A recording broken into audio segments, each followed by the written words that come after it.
Initial D is a racing anime that spanned across 18 years from 1998 to 2016.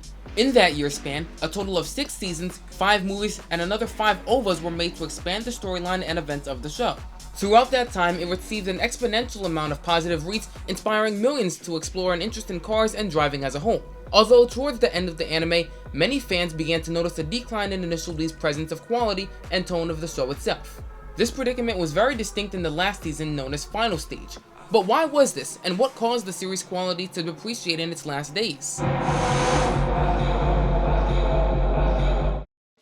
Okay, let's give this story some context. You can skip this part of the video if you already know what Initial D is about, but I'd suggest that the people who don't know about it to stay. Initial D is about an 18-year-old boy named Takumi Fujiwara who's been delivering tofu to a nearby hotel atop of a mountain known as Mount Akina ever since he was in middle school.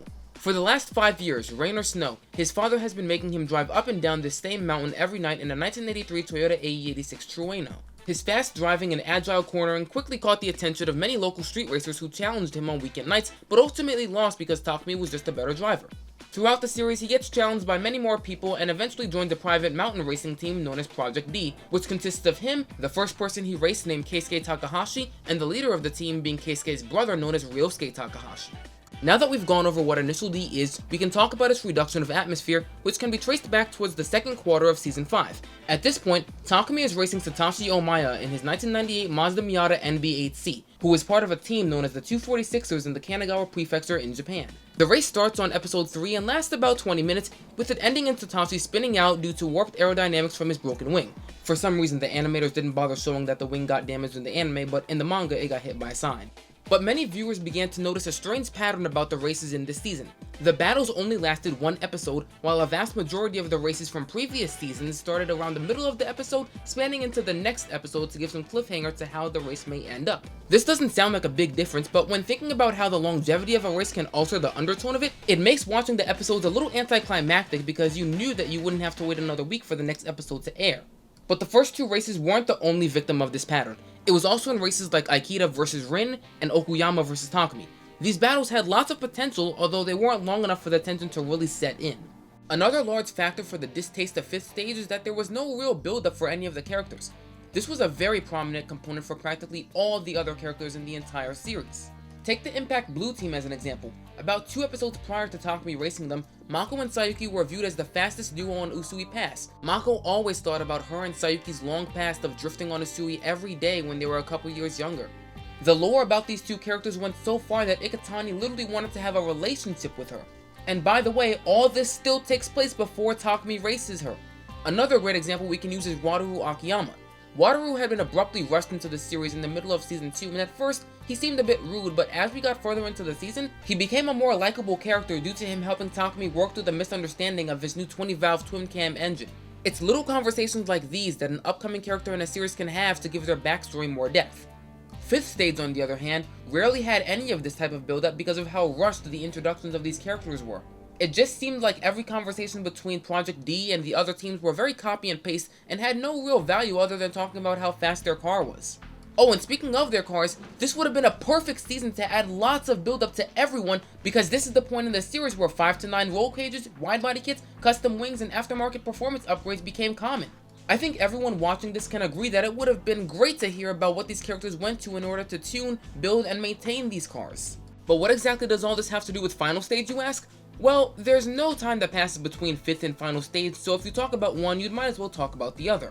The final character that Takumi, or better yet Project D races, is Shinji Inui, who drives a 1983 Toyota AE86 notchback coupe.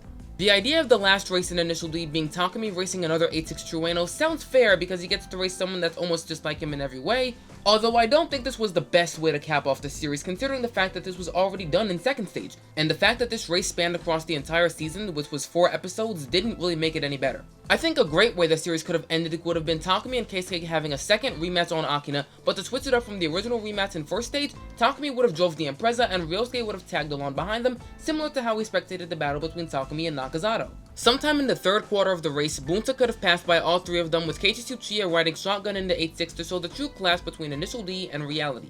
Takumi would come out on top by leaping over the right-hand hairpin that's before the long straightaway and topping it off with an inertial drift a few seconds later to remind the fans of where it all started.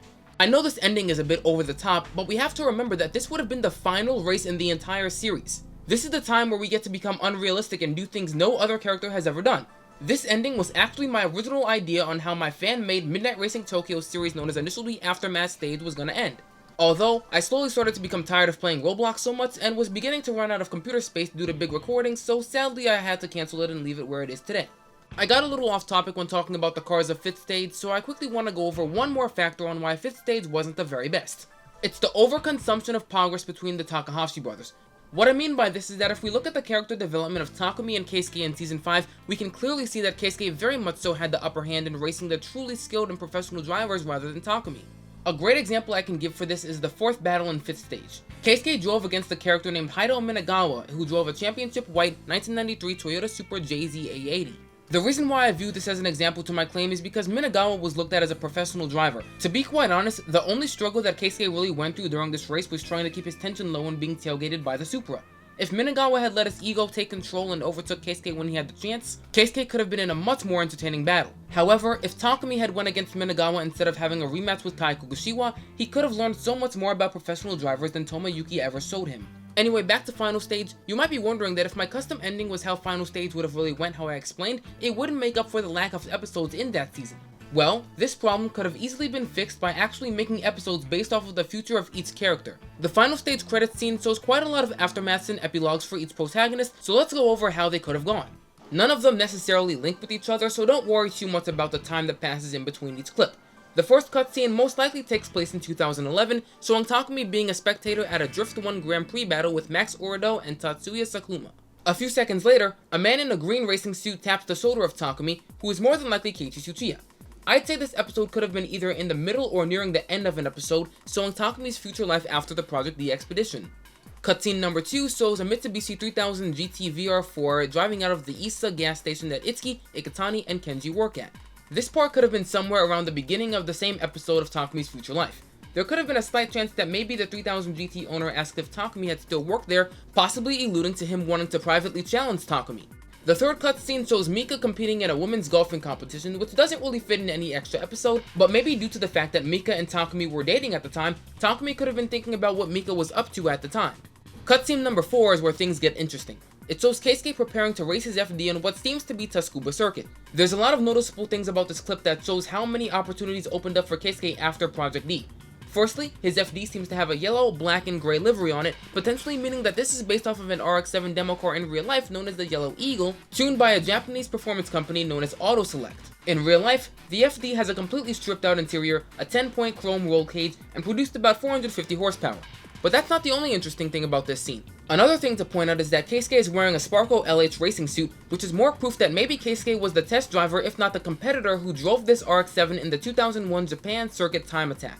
The fifth scene shows an aerial view of a track known as Twin Ring Motegi. Seconds later, we see Mako in a blue racing suit standing next to her lady with other people standing next to their cars. After that, Mako turns around to the crowd to see Sayuki being one of the spectators cheering her on. To be honest, Mako's transition from a street racer to a professional racer could have been an entire Extra Straight 3 OVA that had to do with Sayuki switching the title of the lady to Mako, and then Mako uses it to expand her notoriety in the racing industry. Who knows, maybe even Kyoko could have made a cameo somewhere in it too. A good way this could have happened is that maybe Mako had just finished a race near the Saitama Prefecture and wanted to check out the street racing scene in that area. Remember that none of these are actually canon, these are just ideas that I've thought of in the past. The sixth scene shows a green Mazda Miata racing a white Honda Civic EK9 on an unknown mountain pass while Ryosuke watches them as they pass by him on a straightaway. Now see, this clip is where we can use factual evidence to prove that one of these cars are owned by someone who's in Project D. See, in the final scene of the anime, Ryosuke said it was his initial dream to train amateur drivers into skilled drivers and send them off, meaning that this is most likely a race that he set up. This is where we can start making theories on who was the Project D member. Personally, I believe that the member was the Miata driver due to the fact that the Miata has a spoiler.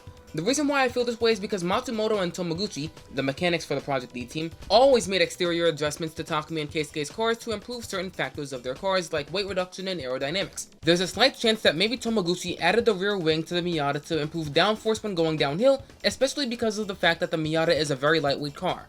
This scene could have most likely occurred prior to another battle or at a random point in the beginning of an episode that showed what everyone was doing at the time.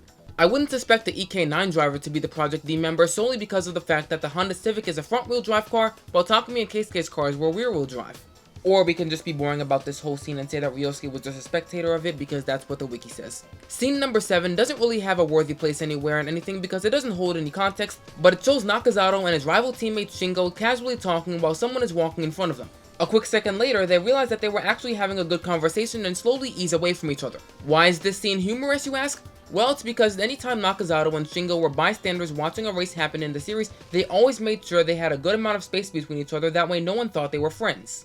I'd say that if this scene could have been included in an episode, it could have took place during the race with the green Miata and white Civic, but because of the fact that both of them are standing at what looks to be a resting spot, it may have occurred after the race and they're talking about why the Civic potentially lost. The second to last cutscene shows Bunta and Yuichi at a restaurant while Bunta smokes a cigarette. A small fun fact about this cutscene is that it's the only scene in the entire season that Yuichi is in. I feel that the reason why Yuichi wasn't in 5th or final stage is because all the battles that were happening in the first 4 seasons were happening relatively close to him, while all the battles in 5th and final stage were happening hours away from him in prefectures like Kanagawa and Hakone. So my theory is that he usually gets his info from people who took the trips to see the races that stopped by his gas station, but a vast majority of those people didn't drive almost 3 hours out to see the ones in Kanagawa because it was too far of a drive, meaning that Yuichi wouldn't have got any intel on how the race went, so there was no reason to even put him in the final 2 seasons. Anyway, I feel that this cutscene would have perfectly fit a few minutes after the end of my custom race, or potentially right before the race, and Bunta is telling Yuichi when he's gonna pass Takumi, Keisuke, and Ryosei in the battle. And in the final cutscene, Takumi is seen driving down Mount Akino where he passes by an orange Toyota GT86. This cutscene here needs no adjustments. It's perfect the way it is, other than the fact that it completely destroys the time frame even worse than what it already has been. It's a great ending for not only my custom ending, but for the original series in itself. It shows that Takumi has evolved from just driving the 8.6 and lays down a potential blueprint for what's next for him. So, we've now gone over why I feel that Initial D final stage had wasted potential and what I think could have happened in it in order for it to be improved. Also, before I cap this video off, I just want to say that I don't think 5th stage was necessarily bad. I just feel that it had some small room for improvement and decided to talk about where it could have been. I thank you for watching this video and hope to see you on the next one.